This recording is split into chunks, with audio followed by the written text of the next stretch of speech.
Hi everybody! I am really excited about this new YouTube channel and the videos I'm going to be posting, and a lot of these will probably be in my car because I have to hide here from my children to get a little peace and quiet. So if you're wondering why I'm always in the car, that's probably the reason. And sorry I look so bad. I went to the gym, so you know, I got greasy hair and I'm sweaty and blotchy, but anyway, I started a Facebook page called Fat to Fittish, and Fat to Fittish was more of like, well, it's fit-ish. It's not necessarily fit, because I'm definitely not there yet, but you know, I'm kind of fit-ish. Like, I'm still overweight, but you know, I'm a work in progress. I got about 14 more pounds to lose. But I try to rally everyone in there on the page and try to get people on board with just getting healthy with me. Sometimes it's really hard to do alone. Sometimes you need to know someone understands what a struggle it is to eat right, to force yourself to go to the gym every day. Maybe you want to share recipes or things that work for you, things that you found that have helped motivate you to go to the gym, or you know, challenges, things you've done to challenge yourself to meet goals and things. So I just wanted to make a YouTube channel to kind of reiterate those things, and also kind of keep a video log of my journey, and kind of to help people get to where they're going, to get them started, to get them motivated. Because when I started, that's what I was looking for. I went to YouTube, I was Googling, I was looking for anybody who felt the way I felt and who struggled like I struggled. And so that's what this channel is going to be about. Just I'm going to post as many videos as I can. If there's something that you would like me to talk about or to address, just let me know. I'm going to try to cover different topics, things that I struggled with, things that were important to me, things that I tried that worked, things that I tried that didn't work. But this video, and I'm trying to make this as brief as possible, this video is going to be how I got started, the steps I took to get motivated. I started this on New Year's Day. This was a New Year's resolution. I'll be 40 this year, and I did not want to I spent my whole 30s being fat, and a lot of my 20s. I didn't want to spend my 40s fat too. My blood pressure was high, my glucose was really high, I had gestational diabetes with my last 3 children. I was not healthy. I was having heart palpitations, I was smoking, I was drinking, I was not living a very healthy life. Like, I was actually living the opposite of a healthy life. I decided on New Year's Eve, this is it. That's the number one thing I did, was I made a decision. On New Year's Eve, I said, I don't ever want to feel like this again. I'm tired of being overweight. I'm tired of being sore. I'm tired of, you know, being out of breath, going upstairs, and, you know, just being lethargic, tired all the time. I didn't want to get off the couch to play with the kids. You know, I wasn't living life the way I should have been. It was prohibiting me from being the parent that I should be. And so that was the first thing I did, was I just made a decision. No more. Of course, I'd made that decision 1,000 times before, but for some reason this time I was serious. I think my health being jeopardized was a huge factor in it, whereas before I was just tired of wearing the big pants and the fat dresses. But this time I was coming to the realization that if you don't lose this weight, you're not going to live long enough to see your kids grow up. And so when people say things like, well, I'm going to lose weight, but I'm not going to do it for anybody else, I'm going to do it for myself. And that's great. I think you should do it for yourself. But if you've gotten really big, like I had gotten really big, if you cared about yourself enough to do it, you probably wouldn't have let yourself get that big. That was how I felt anyway. But my children, on the other hand, were important enough. I didn't want them to bury me young. You know, I had my son when I was 35. I mean, how old am I going to be when he's 18? You know, so that was a huge motivational part of it was just my children. The second thing I did after making a decision was I took a ton of pictures from every single angle of my body, and it was horrifying. I was up over 200 pounds. I stopped weighing myself at 205. I don't know how much bigger I got after that, because let's face it, a lot of times when we get to a certain point, we avoid the scales and the mirror like the plague. Because, you know, as long as you don't get on the scale, look in the mirror, it means you're not that big. At least that's how I felt. So I took pictures. I got a full length mirror and I took it in my living room and I put on a bikini, which did not fit, by the way. And I turned around. I took pictures of my backside, my love handles, and those are parts of my body that I really hadn't looked at in a long time. And I thought, oh my gosh, why hasn't anybody told me I look like a house from the backside? Like, oh my gosh, it was horrific.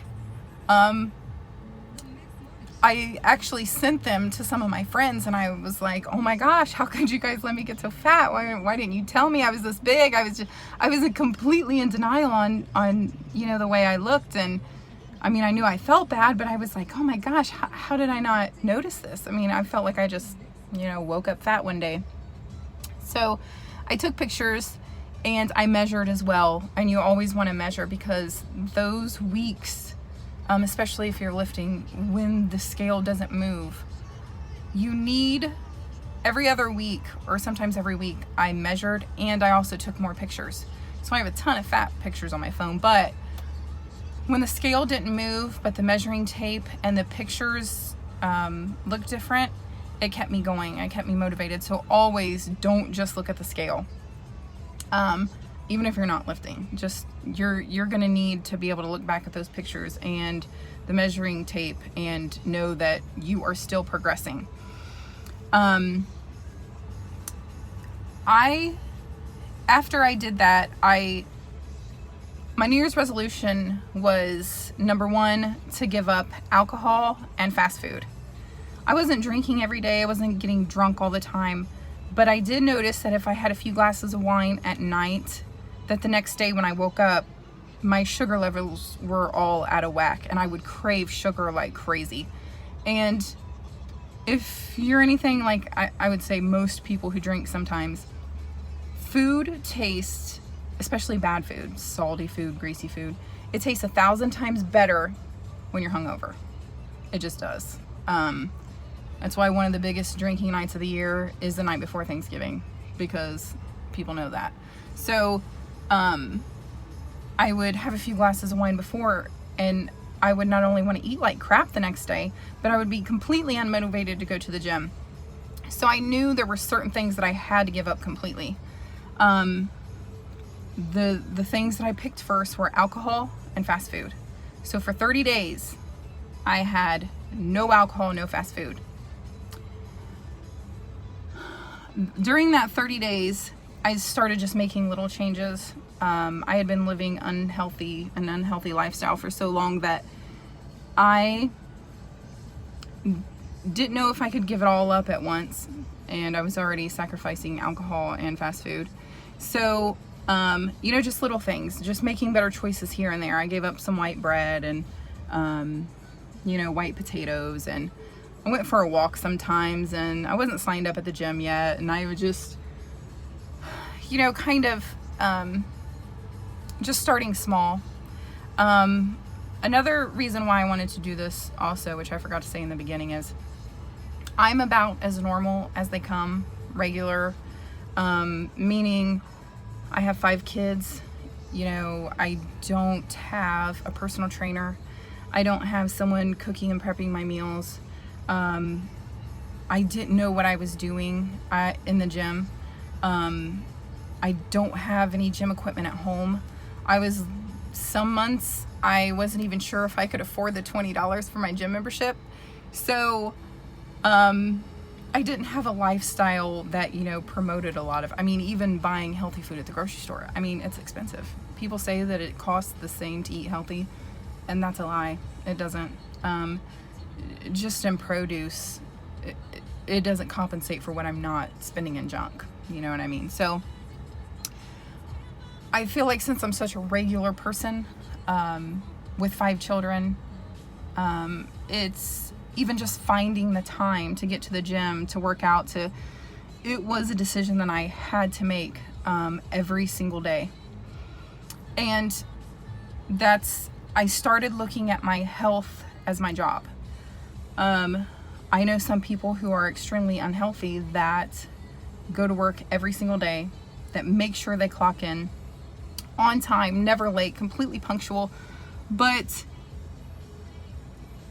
when it comes to their bodies, there's no, I don't want to say motivation. It's just, they're not as dedicated. People will take really good care of their cars, use the best oil, air filter, all the most expensive stuff, and then dump nothing but a bunch of junk in their body. And that was me. So I had to decide how important my health was, and what I was going to do about it. So in February, I started at the gym. And when you're starting off at the gym, your best friend, at least mine, was Google and YouTube. I didn't know anything about those machines. I was embarrassed. I felt like going to the gym, people are going to be staring at me. I was going to be one of those people that are in like the YouTube videos that, are using the machines completely wrong, and people are recording them and laughing at them. Like, I was pretty sure that was going to be me. So I watched videos that other people had posted on them doing exercises. I watched a lot of people's workouts. I Googled chest exercises, leg exercises. I watched all the videos, I did all the stuff, and I went to the gym, and I went early in the morning so nobody else would be there. And I just fumbled around the gym, and I just kept watching videos, and I just kept learning things and reading, and I got to the point where I started making my own routines. And it really didn't take long to see results. Like, it really didn't. In just the first few weeks, my arms were substantially smaller. They weren't as jiggly. My waist, when I did my measurements, when I first started this, I was literally potato shaped. My bust, waist, and hips were the same size. Round. Like, I was a circle. Like a sweet potato shape. And that was insane to me. I started the gym on February 20th, and every 30 days I would give something up, and every 30 days I would challenge myself. I ended up going 6 months without drinking alcohol, or fast food. I still haven't had white bread. You get in these habits, and you realize that you really don't miss it as much as you thought you would. I started working out February 20th. So that's what, six months this month. I've lost 8.5 inches just off my waist. So I'm not potato shaped anymore. I still have a little ways to go, but compared to where I was, when I did go to the gym, I listened to a lot of motivational stuff. I listened to a lot of podcasts. I went to YouTube, and I listened to YouTube videos on how to set goals, how to reach them, how to motivate yourself to be a better person, how to be successful. I would go on hikes or just walks. When I first started, I'd be out of breath, but I wouldn't turn on my music. I would just listen. And I started working on my mind before I really started working on my body because I knew that was where I had done the most damage. I knew that I was so far gone from just confidence and motivation, and just telling myself for years, you know, you're addicted to food. You're never going to be able to eat right. You're never going to stick to a workout routine. I mean, how many times have you lost weight? I had beat myself up so bad mentally that I had to fix my mind before I really started working on my body. And so for the whole first month, that's what I did, is I just listened to videos, motivational things, you know, people telling me, you are capable of anything. You can do this. All you have to do is just decide to do it and then do it. And it sounded so, like, when I would hear other people say that, I would say, yeah, it's easier said than done. But it really wasn't. Like, once I started training my brain, getting into the habit of telling myself, you can do this, versus you're never going to lose this weight. You got 50 pounds to lose. 50 pounds is like a 7-year-old. You know, you're too far. You might as well just eat. It makes you happy. I mean, who cares? I mean, those are the kind of things my brain was telling me. And it took me a long time to get out of that thought process. Another thing that helped me is I started watching documentaries and videos on what obesity does to your body. That was a huge wake-up call for me. Knowing that by the time I was 65, I probably wasn't going to be here. That I was just getting bigger by the year, that my heart was just having to work harder. I stopped worrying about my dress size or my pant size and started worrying about just being here. I mean, just being here for my kids. And since obesity is such a huge problem in this country right now, I started noticing people that were overweight, and not because of their bodies, but I started thinking, oh my gosh, we're killing ourselves, we're poisoning ourselves. Her heart is probably working so much harder, and she probably has fatty liver disease, and I probably have fatty liver. Like, these are all the things that I started thinking, and I mean, it worked. You know, this time it really worked. I started looking at my workout routine as my job, as my responsibility, as something that I wasn't allowed to miss. Whether I was sick, whether I was sore, whether I was on my period and cramping, you know, I know it's TMI, but I got up and I went to the gym. I have not had 1 week since I started January or February 20th that I have not worked out at least 5 days, not once in 6 months. And there were so many days that I didn't want to go. And there were so many days that, you know, I thought my brain would kind of relapse and go into that food addiction mode where it would just start whispering, like, what's an ice cream cone? And I'm not saying you can't splurge sometimes, because I do. But for me, splurging is kind of like a domino effect for me. It leads to one thing, leads to the next thing, to the next thing.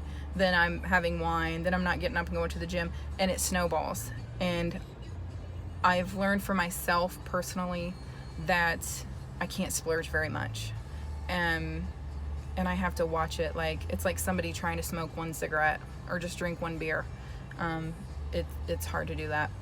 But I just wanted to tell everybody that I was the epitome and the poster child for yo-yo diets, for wanting a quick fix, for trying any sort of, you know, supplement, diet pill.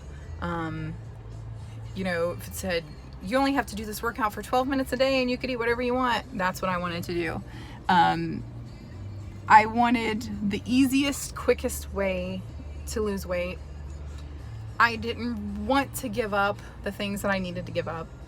And, you know, I'm not saying some of those things don't work, you know, like, but everything I saw on TV, a Thigh Master, the hip hop abs, you know, this video is only 18 minutes long and you're gonna look like this in 6 months, and the guy's like shredded, like, that was the kind of stuff I bought. So it took me a lot of years to realize this isn't gonna be easy. It's really not. You're not gonna be able to take a magic pill, and you're not gonna be able to go to the gym once a week and drink wine the other 6 and lose this weight, you're gonna have to make up your mind. Do you like eating more than you love your children? Do you like eating more than you like wearing a size 6 or 8 pants? Like, I just, and I still have to tell myself these things every single day. But I hope you guys stick around and subscribe and watch my videos. And I'm still really new to this, and I'm still learning a lot about working out and eating healthy and changing my body and my mind. And I'm going to post videos pretty regularly, and I don't even know if anybody will watch them, but it's almost like I don't know, an outlet or like a diary for me. So I'll be talking about in future videos some of the things that I do at the gym, some of the things that I eat, my hard days, the days that I kind of fall off the wagon, and that does happen. The most important things I've found about getting healthy and about staying on track. But just subscribe, let me know if there's anything you want to see, and I'll see you guys later. Bye.